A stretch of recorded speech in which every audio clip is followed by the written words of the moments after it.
এখন সকাল সকাল ছেলেরা যাবে পড়তে, তার জন্য একটুখানি ম্যাগি বসিয়ে দিলাম আর গোটা কয়েক সয়াবিনও দিয়েছি।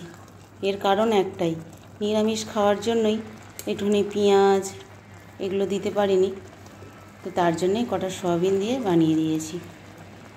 আর পেঁয়াজ দিতে থাকলে একটুখানি সমস্ত কিছু সবজি দিয়ে বানাতাম, ওইটা খেতে আবার একটু বেশি ভালো লাগে, কিন্তু কিছু করার নেই, আজকে এরকম করেই বানিয়ে দিলাম। এই যে এখানে দিয়ে দিয়েছি, ও চপস্টিকে খাওয়া হচ্ছে, পড়তে যাবে, আর উনি কাঁটা চামচে খাচ্ছে। ওর পাতটা খালি একবার দেখবে, দেখি নিয়ে আয়, দেখো খালি কত সস দিয়েছে, একবার দেখো। এত সস কেউ খায়? হ্যাঁ, অল্প একটু দিয়ে খাবি তো। আর এর তো আবার একদমই চলে না, দুজন দু রকমের। ও যতটা খাবে সস, এর আবার কিছুই লাগবে না। ওই আবার রোলেও খেতে চায় না, এগ রোল করলেও তাতেও একদম ওর সস চলে না।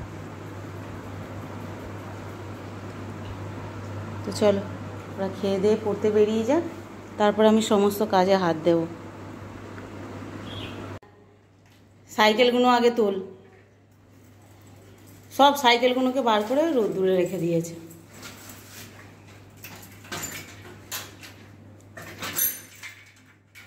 তুই ওই সাইকেলটা নিয়ে যাবি তো? না, গাড়ি নিয়ে যাস না, বাবা বকবে কিন্তু। তাহলে ওই সাইকেলটা বার করে রাখলি,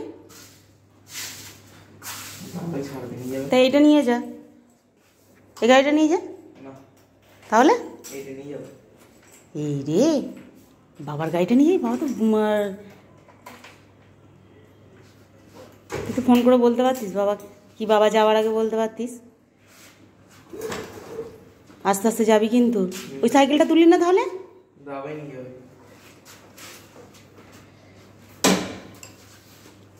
আস্তে আস্তে যা, এক ধার দিয়ে আস্তে আস্তে যাবি বাবু কিন্তু। হ্যাঁ, এই আমার উনুন ভেঙে দিস না যেন।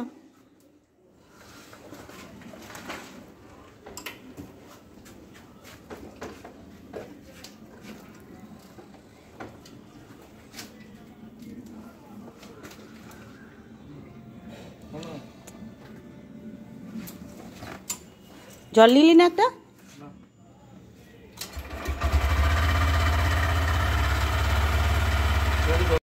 এখন বন্ধু রেডি হচ্ছে, বন্ধুকে নিয়ে তারপর যাবে। এনে একটু ঠান্ডা জল দিয়ে দিয়েছি, খেয়ে নিবি।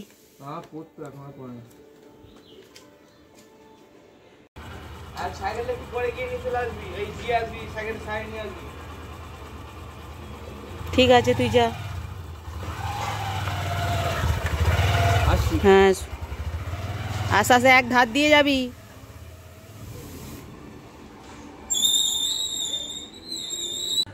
ছোট ছেলে বেরোলো, এবারে বড় ছেলে যাবে।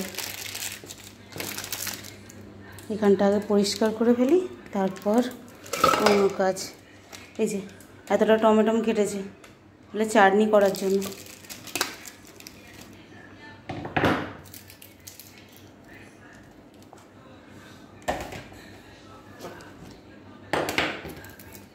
সকালবেলা কাজগুলো গোছাতে গিয়ে বড্ড হিমশিম খেতে হয়, বিশেষ করে ওদের যদি বেরোনোর থাকে, এত তাড়াহুড়ো করতে হয়, সে আর বলার নয়।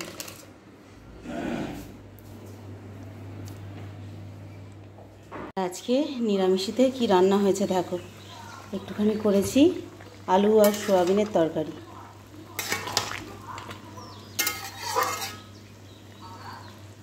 আর এদিকে একটু শাক ভাজা। ব্যাস ব্যাস, এই দিয়েই আজকে দুপুরের খাওয়া দাওয়া হবে।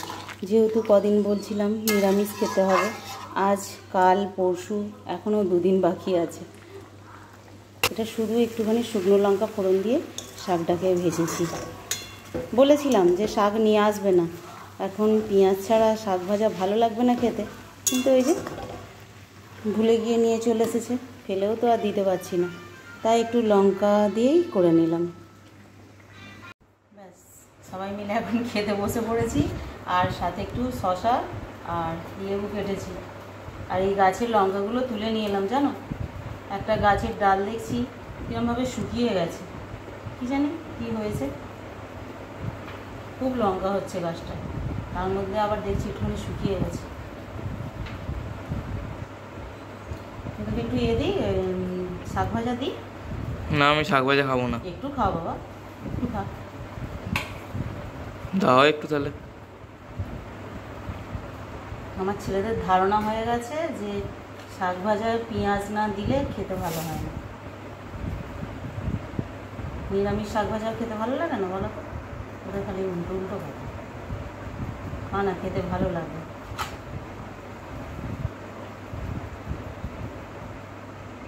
আর এই যে এখানে সয়াবিনের তরকারি, আর এইটা হচ্ছে কালকের চাটনি, আজকে আর চাটনি বানাইনি।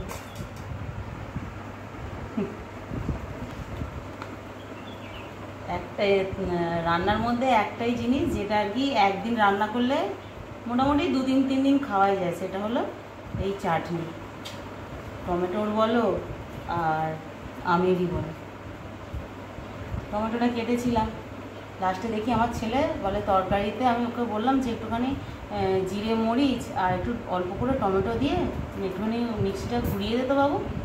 ও সব টমেটো দিয়ে ঘুরিয়ে দিয়েছে।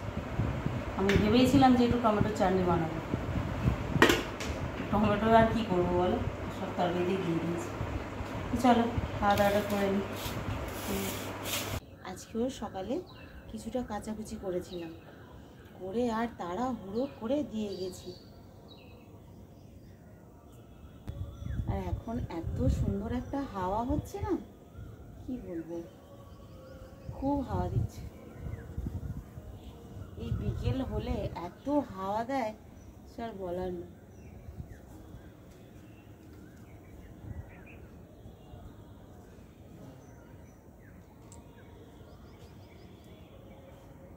আর রোদ্দুরটাও আজকে সেরকম উঠেছে।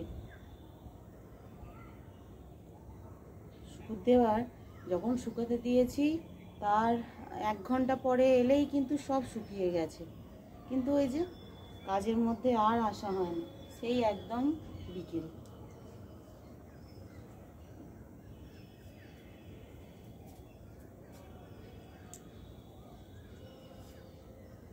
শীতকালে যেরকম সারা দিন দিয়ে রাখার পরেও আধা জিনিস শুকায় না, শীতকালে অবশ্য সব মোটা মোটা জিনিস থাকে আর রোদ্দুরেরও এত জোর থাকে না। আর এখন রোদ্দুরের জোর এত, তারপরে পাতলা পাতলা জিনিস বলো তো 1 ঘন্টার মধ্যেই শুকিয়ে যাওয়ার কথা, কিন্তু এই আশা হয় না আর। একদম খেয়ে ঘুমিয়ে তারপর আসতে হয়।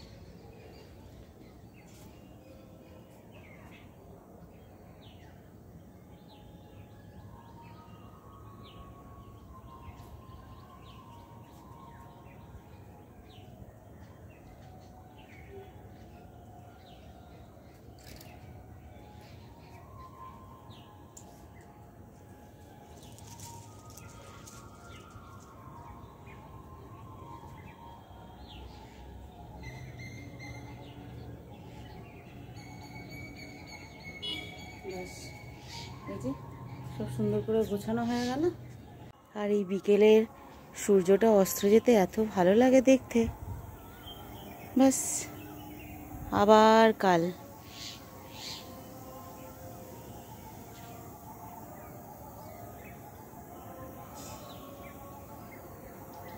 আর আকাশেও বেশ মেঘ আছে, রোজই এরকম মানে বিকেলের পর ঝড় বৃষ্টি হওয়ার একটা সম্ভাবনা। কি জানি এদিকটা আবার আকাশটা পরিষ্কার, কিন্তু এই সাদা মেঘটা বেশ আছে।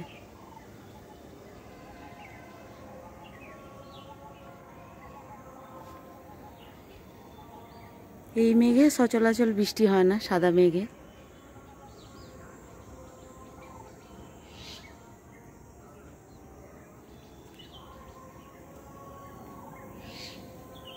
কি ভালো লাগছে তাই না?